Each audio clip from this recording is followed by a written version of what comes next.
پیر طریقت کی حاضری ہو چکی ہے. پیر طریقت کے دیوانے یہاں بیٹھے ہیں.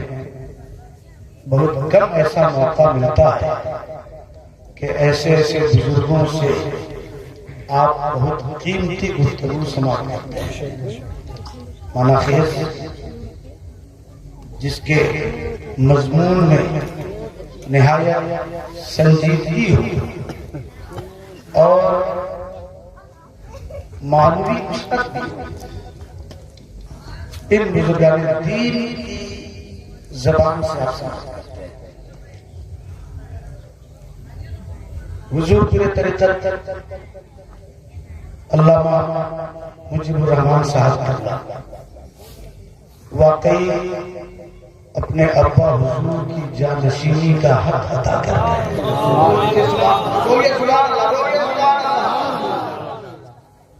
آج جو اسلام ہم تک پہنچا ہے جس شکل میں یہ اسلام ہم تک پہنچا ہے یوں ہی نہیں پہنچا ہے.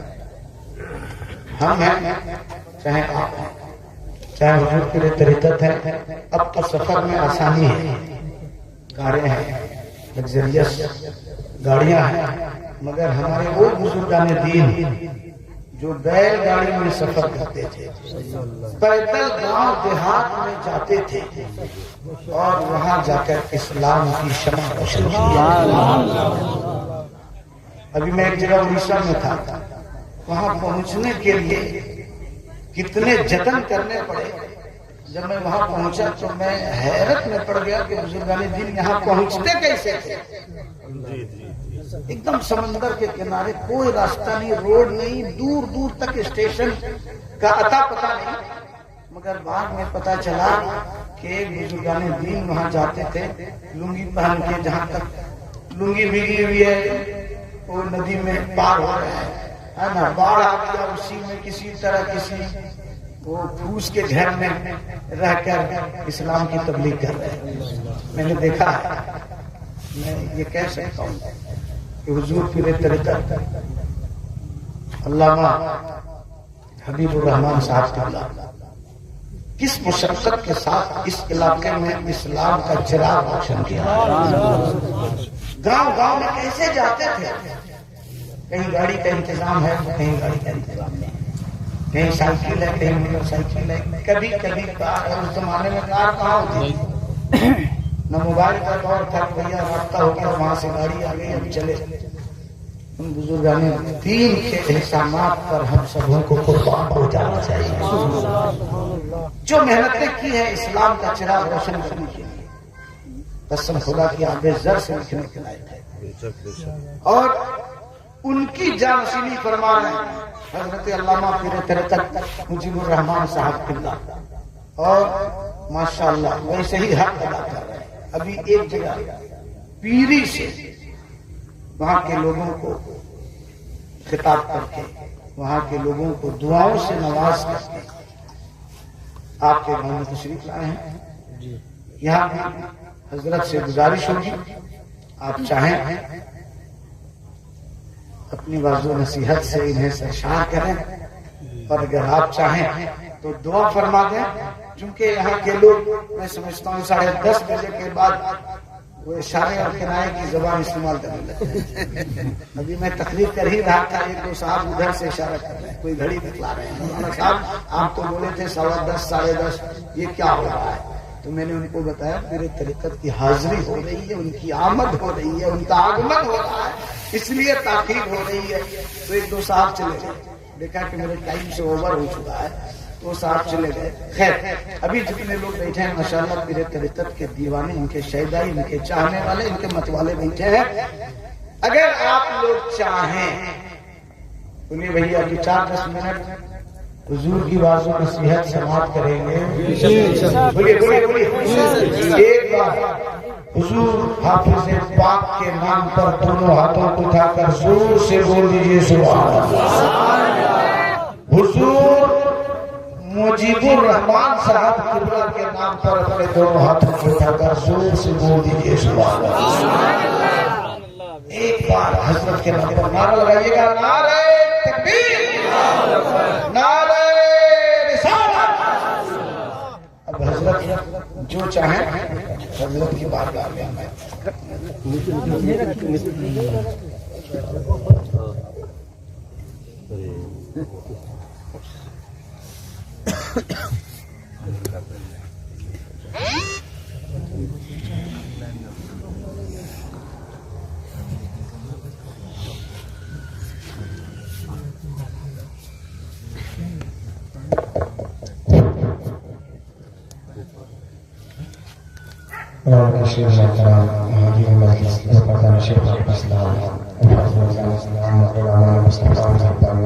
السلام علیکم ورحمۃ اللہ وبرکاتہ. الحمدللہ رب العالمین والعاقبۃ للمتقین والصلاۃ والسلام علی رسولہ الکریم الامین وعلی آلہ الطاہرین وعلی صحابہ الحاضرین اما بعد. اعوذ باللہ من الشیطان الرجیم. بسم اللہ الرحمن الرحیم. صدق اللہ العظیم وصدق رسولہ النبی الامین الکریم ونحن علی ذلک من الشاہدین والشاکرین والحمد للہ رب العالمین. لہر عشق شہر پدا لے کے چلیے، لہر عشق شہر پدا لے کے چلیے، اندھیری رات کی چراغ لے کے چلیے. تیرے غلاموں کا نقش قدم ہے راہ خدا، تیرے غلاموں کا نقش قدم ہے راہ خدا، وہ کیا بھاگ سکے جو یہ سراغ لے کے چلے. آئیے ہمارا عقیدت و محبت کے ساتھ آگے مصطفیٰ محمد درود پیش کریں. اللہم صلی علی سیدنا و شفیعنا مولانا محمد بن عبد المجید وعلی آلہ وصحبہ وسلم وبارک وسلم علیہ الصلاۃ والسلام علیک یا رسول اللہ. معزز سامعین کرام، جیسا کہ آپ کو معلوم ہے، اور خطیب ہندوستان مولانا عبدالحنان تقریری صاحب شیخ الادب صاحب نے آپ کو ادب کے بارے میں بتا بھی دیا کہ وقت کافی ہو چکا ہے. چہرے بھی آپ کو بتا رہے ہیں، جہاں جب فتح پوری بیٹھ جائے ہم بھی سمجھ گئے تھے، جنہوں نے جہاں ان کو اللہ نے صلاحیت دی ہے کہ کون سے جلسے کو کیسے ابھارنا ہے، پبلک کیا چاہتی ہے. ہمیں لگ رہا ہے کہ سب ڈوز آپ لے چکے ہیں. خانقاہ حافظہ کا منقبت سے لے کر سب کو سماعت کر چکے ہیں. بس تھوڑی دیر پر اور برداشت کریں، کیونکہ جو سچویشن حالات ہیں، موبائل، یوٹیوب، فیس بک کا زمانہ ہے. اگر عقیدے صحیحہ کی ہم پہچان نہ کرائیں، نہ بتائیں، یہ ہماری ذمہ داری ہوگی. آپ اسی علماء کی تقریر کو سنیں جس کی باتوں سے اللہ اس کے رسول بزرگوں کی محبت آ جائے گی. کیوں کہ بچے جانتے نہیں کہ ہم جس عالم کی تقریر سن رہے ہیں اس کا عقیدہ کیا ہے. اگر ہم اپنے بچوں کو بنیادی تعلیم کا ضرور دے دیں کہ بچہ آگے چل کر پہچان سکے میں کس درخت کا شاخ ہوں، مجھے کیا کرنا ہے، تاکہ عقیدے صحیحہ کی پہچان آ جائے. ابھی حضور غوث پاک کا مہینہ گزرا، کرامت علماء کرام کی بیان کی گئی. مجھے کومنٹ میں دیکھتا ہوں اور اسی سے نتیجہ نکالتا ہوں کہ یہ قوم کہاں جا رہا ہے. کرامتوں کو اگر پیش کر دیا جائے تو کومنٹ میں لکھتے ایک کہانی، ایک قصہ کسی نے گڑھ دیا ہے. میں ایک ساتھ سی بات بتا رہا ہوں، الوہیت کو کسی نے نہیں دی. توحید کی دلیل رسالت ہے. ہر نبی اللہ کی شان، اور سب سے بڑی شان کا نام محمد مصطفیٰ. تو توحید کی دلیل رسالت ہے، اور رسالت کی دلیل ولایت ہے. جس کسی نے ولایت کا انکار کیا گویا اس نے رسالت کا انکار کر دیا، اور جس نے رسالت کا انکار کر دیا توحید کا انکار کر دیا. یا یوں کہنے جس نے کرامتوں کی قصہ کہانی کہا انکار کیا اس نے معجزات کا انکار کر دیا، اور جس نے معجزات کا انکار کر دیا توحید کا انکار کر دیا. آگے بات سمجھ گئے. اس لیے کیا کوئی نبی نہیں ہے، نبوت قیامت تک چلے گی. یہ علماء اور اولیاء کے ذریعے چلے قیامت تک اللہ کے ولی ہوتے رہے. تو یہ باتیں یاد رکھ لیں. کرامتوں کو آج کہانی قصہ کہا جا رہا ہے، یہ بہت ہی افسوس غفلت کا نتیجہ ہے. ہر نبی کو ولی ملے، آصف بن برکھیا جیسے جیسے ولی ملے، جو تخت بلقیس کو سینکڑوں میل کی مسافت سے لے آنا تبھی ثابت ہوگا جب جانا ثابت، گئے بھی لائے بھی مجلس سے غائب بھی نہیں۔ تو جب سلیمان علیہ السلام کی امت کی ولی کی یہ شان ہے تو تاجدار کائنات کی امت کی ولی کی کیا شان ہے؟ ہر نبی کو ولی ملے، مگر سب نبیوں کو ملا کر کسی کو غوث اعظم نہ ملا، کیونکہ کوئی نبی محمد مصطفیٰ نہیں۔ جب عالم میثاق میں اللہ تعالیٰ نے وعدہ لیا، صرف قرآن کا ترجمہ سنتے چلے، رب تعالیٰ نے وعدہ لیا الستو بربکم، میں تمہارا رب نہیں ہوں، کالو بھلا سب نے کہا۔ اس کے بعد خاص لوگوں سے کلام کہ میرا نبی آپ کو زمان جو تم میں تشریف لے آئے، جو بھی تم میں سے ان کا ضمانت پائے تم ان پر ایمان لے آنا اور ان کی مدد کرنا، لیکن میں نہ نہیں پوچھ سکتے کیا یہ میرا بھاری ذمہ لیتے ہیں؟ سب نبیوں نے اقرار کر دیا۔ اس کے بعد بھی بات ختم نہ ہوئی، رب تعالیٰ فرماتا ایک دوسرے پر گواہ ہو جائے، گواہی بھی دے لی گئی، پھر بھی بات ختم نہ ہوئی۔ رب تعالیٰ فرماتا انا معکم من الشاہدین، میں بھی تمہارے ساتھ گواہوں میں سے۔ گواہی لینے کے بعد روایت میں آتا ہے تفسیر میں کہ انبیاء کرام کے اعوان نے اپنی شان کے مطابق سروں کو اوپر کیا تو نور کا بادل سروں پر مسلط تھا، نور کا شامیانہ سروں پر مسلط تھا۔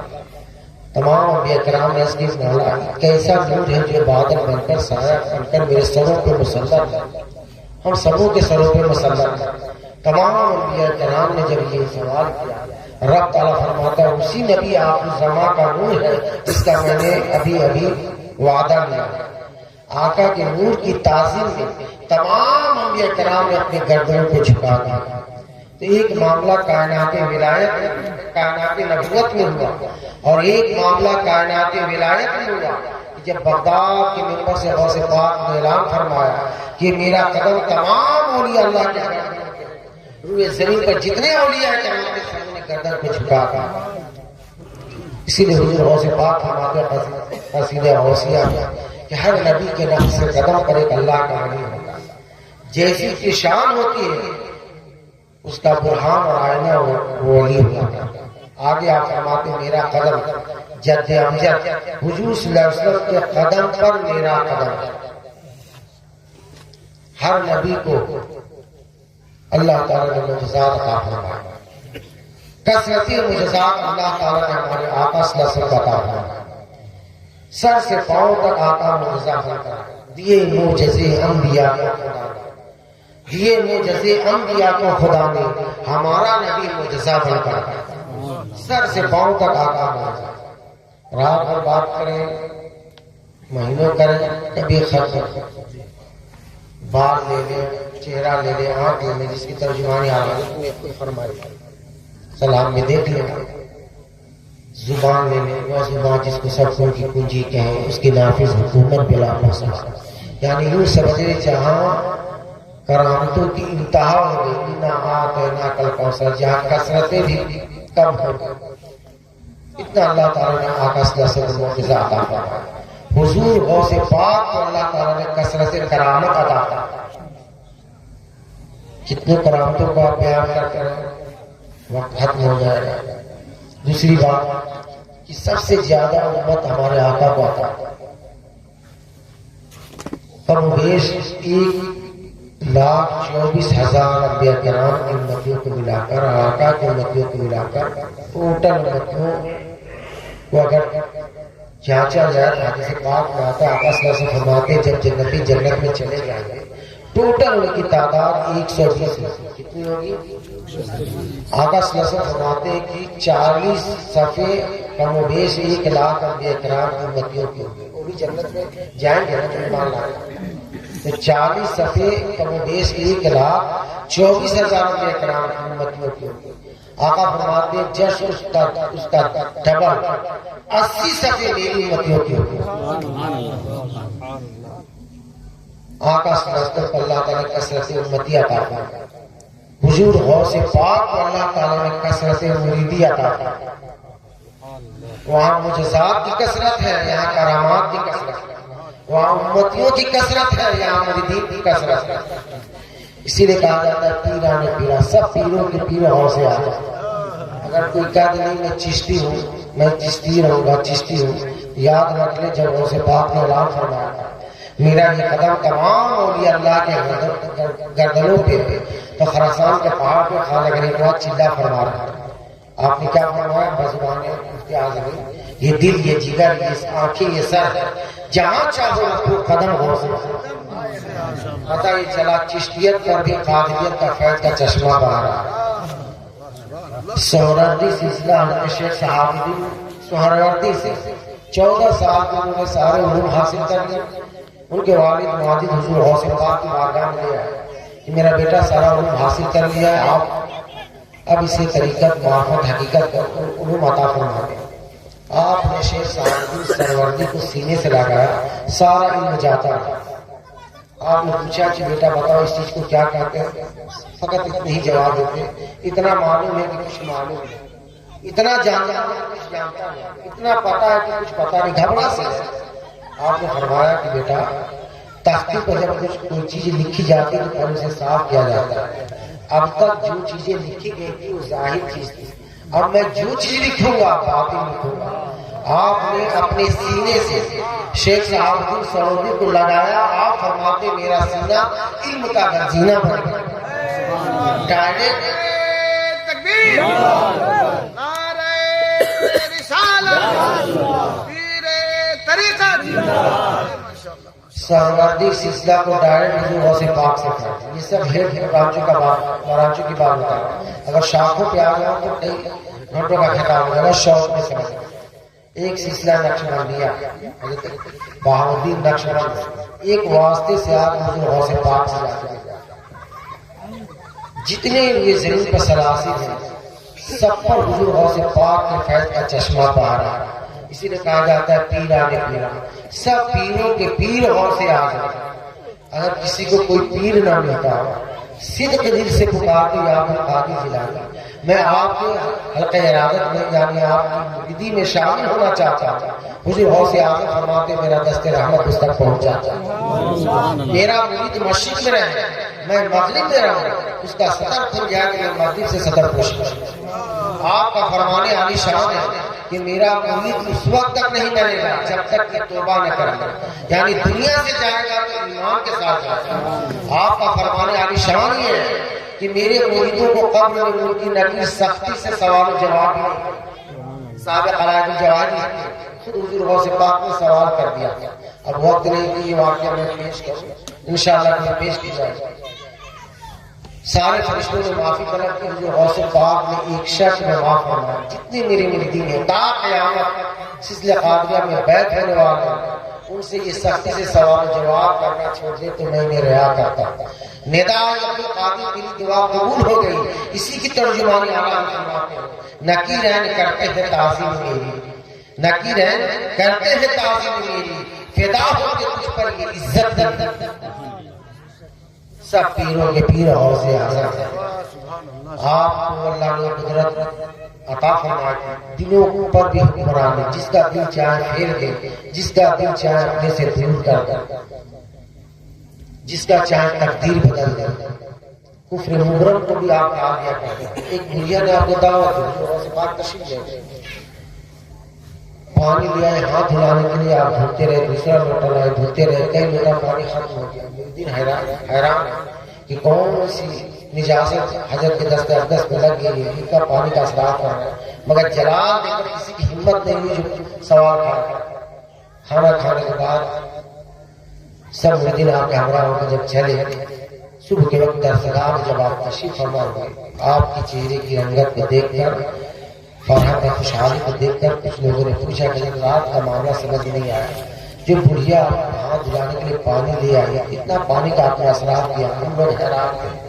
جو غوث پاک فرماتے ہیں کہ جو بڑھیا میرے ہاتھ کو دھلا رہے تھے تو میری نگاہ اس کے پیشانی میں چلی جاتی، اس کے پیشانی پہ جہنم لکھا ہوا تھا.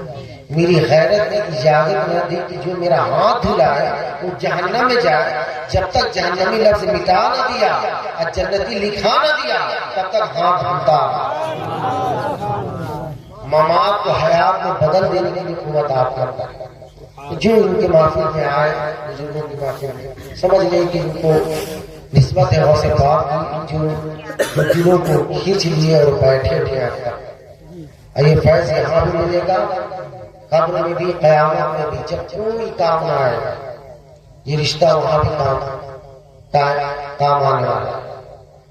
قبر میں سب اجزاکاری قبر تک جائیں گے، قبر میں آقا کی محبت، بزرگ کی محبت کا آج فرماتے مرکز میں بندوں کو تھپک کر میٹھی نیند سلاتے ہوئے، ماں جب اکلوتے سے بھاگے آ کہہ کے بلاتے ہوئے، لاکھوں دشمن کروڑوں بلائے کون بچائے بچاتے۔ قیامت کا جو دن ہوگا کوئی ایک نیکی بھی نہیں کسی کو دے گا۔ اللہ والے آپ کو نیکیاں بھی نہیں، نیکیاں نہ ہوں گی، بانٹ چکے ہوں گے تو آپ کے گناہ بھی لے لیں۔ رب تعالیٰ سے خطاب فرمائے گا کیا تجھے جہنم چاہیے؟ وہ عرض کرے گا مولا جہنم تیرے نافرمانوں کی جگہ ہے، تیرے نافرمان ہے۔ رب تعالیٰ فرمائے گا پھر تجھے جنت میں داخل کر دو۔ وہ عرض کرے گا مولا جنت تیرے طلبگاروں کی جگہ ہے، تیرے جنت کے بھی طلبگار ہے۔ رب تعالیٰ فرمائے گا پھر تجھے کیا چاہیے؟ وہ اشاق کہیں گے مولا جس دن سے ہم نے یہ مجدہ سنا تھا کہ ایک دن رب کا مکھڑا دیکھنا نصیب ہوگا، اس دن سے ہم نے بستر سے پیٹھ نہیں لگایا، قائم اللیل و ساجدہ رہتے تھے کہ ایک دن مولا کا مکھڑا دیکھنا نصیب ہوگا۔ یا اللہ آج تو اپنا نقاب رخ اٹھا، آج اپنا جلوہ دکھا۔ عالم مجید جو جلوہ گاہ ہوگا تو اللہ کے بندے اللہ کے جلووں میں گم ہو جائے گا، ان سے نسبت قوی کر رہا ہے۔ کہ جس کے گلے میں پٹا نہیں ہوتا سب کہتے کتے، جس کتے کے گلے میں پٹا نہیں ہوتا سب مارتا۔ اور فرماتے تجھ سے در در سے سب اور سب سے ہے مجھ کو نسبت، میرے گلے میں رہے ڈور کا ڈورا دے، اور اس نشانی کو جو سگ ہے نہیں مارے جاتے، حشر تک میرے گلے میں رہے ڈور کا ڈورا دے۔ آپ خود بلایا جاتا ہے جب ایک پتا ہی ٹوٹ کر زمین پہ گرتا ہے تو ادھر کی ہوا چلی تو ادھر چلا گیا، ادھر کی ہوا چلی تو ادھر آ گیا۔ وہی پتا جب پتھر کے آڑ میں آ جاتا ہے تو مخالف ہواؤں کے زر سے محفوظ ہو جاتا ہے، تو یہاں دل ڈولتا رہتا ہے، کبھی ادھر کی ذکر سنے تو ادھر چلے گئے، ادھر سے چلے گئے، نہیں میرے بھائی جس کا دامن پکڑے ان سے ضد کی تعلیم لے رہے۔ اسی کی ترجمان اعلیٰ فرماتے ہیں دل عبس ہے پتا سا ہوا جاتا ہے، دل عبس ہے پتا سا ہوا جاتا ہے، پلہ ہلکا ہی صحیح پر بھاری ہے بھروسہ، ان پر بھروسہ رکھیں جن کے دامن سے وابستہ ہے کہ جب دن میں محشر ہو، قیامت کی گرمی ہو، ساونے جا سورج ہو تو ان کا دامن کام آ جائے کہ ڈھکا ہی کرے صدر قیامت کے سپاہی، وہ کس کو ملے جو تیرے دامن میں چھیتا۔ تو میں نے جو آئے کہ بات بہت کی تھی فرض کروں فی الامر ہے، آرڈر دیا اللہ تعالیٰ نے کہ جب تم مجھے یاد کرو گے تو عرض کرو میں تمہیں یاد کروں گا۔ قرآن پاک میں ذکر 5 معنوں میں استعمال ہوا ہے، یاد کرنا، یاد رکھنا، عزت دینا، تعظیم کرنا، مشغول کرنا۔ اگر پہلے والے معنی کو مراد لیا جائے تو اس کی تفسیر و حدیث قدسی ہے۔ رب تعالیٰ فرماتا ہے کہ جو بندہ مجھے دل میں یاد کرتا ہے تو میں اسے تنہائی میں یاد کرتا ہوں، جو بندہ مجھے جماعت کے ساتھ یاد کرتا ہے تو میں اسے فرشتے کی جماعت میں یاد کرتا ہوں۔ ذہن نصیب کی ہماری تھوڑی سی جنبی شلت کی برکت سے ہم سب کی یاد بارگاہ خداوندی میں ہو جائے، اس سے بڑھ کے ہمیں اور کیا چاہیے؟